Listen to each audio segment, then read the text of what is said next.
I gave you an extra 2 minutes, Mr. Chairman, thank you. Right. And what I point out is I don't want to get distracted by responding to all of what I would call blather I just heard. But I will say this, the Republican Party joined with Democrats to pass H.R. 2 15 months ago, and that was a border security bill. And that would have taken care of a lot of issues that we've seen on the border. So I first want to thank, in particular, all our witnesses for coming, but in particular, pay homage to Ms. Nobles, Ms. Aguirre, Ms. Fundner, Ms. Morin, and Ms. Nungare. Thank you for your courage and your very poignant testimony today, and we won't forget. But I want to read a quote here from one of the witnesses that the Democrats invited. Quote, "But cruel and inhumane actions and policies by the United States Border Patrol, Texas Department of Public Safety, and local law enforcement have made it incredibly difficult for individuals fleeing violence and insecurity to live safely." Close quote. Sheriff, an open border that lets people come in by the millions, unvetted, that terrorize Americans, can you describe that as anything but cruel and inhumane? What we're seeing is very cruel. When I'm looking in the eyes of 11-year-old girls who have been brought across the border and been raped, when we have young families who have been brought across the border as victims of human trafficking landing in the United States, specifically to what I can speak to in the central San Joaquin Valley of California, not one or two, these are hundreds of people coming across as victims, where they're brutally raped, beaten, and used in the sexual way and in the sex industry. It's cruel. I feel that if we secure our border, we vet the people coming in, we identify the most egregious and felonious and those with mental health conditions that are impacting the safety of Americans and Californians as to what I can speak to, I would identify your statement as being true, very cruel.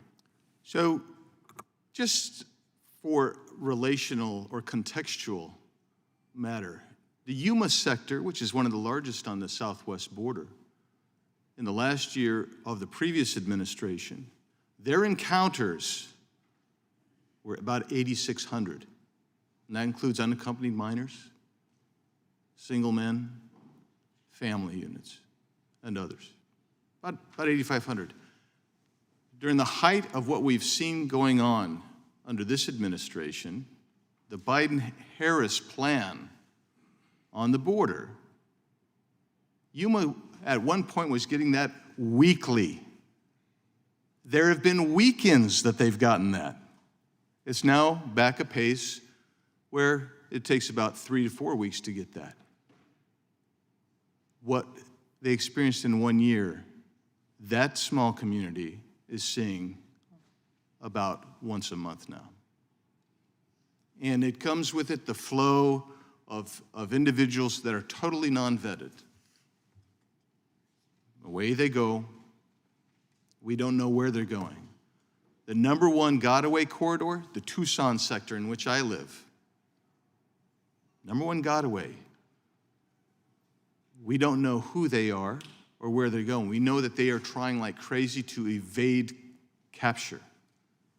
And they get into the communities, and you see what's happened by the testimony today. And I keep on my computer, and I was just looking at it earlier today.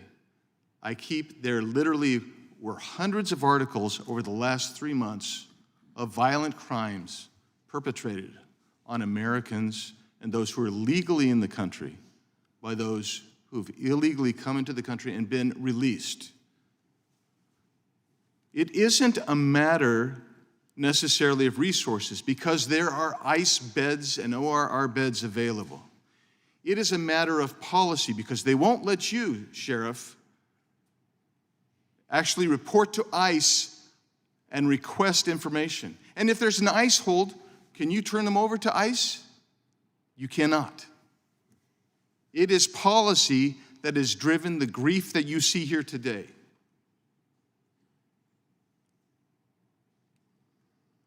My time is up. Gentleman yields back. Gentlelady from Texas is recognized.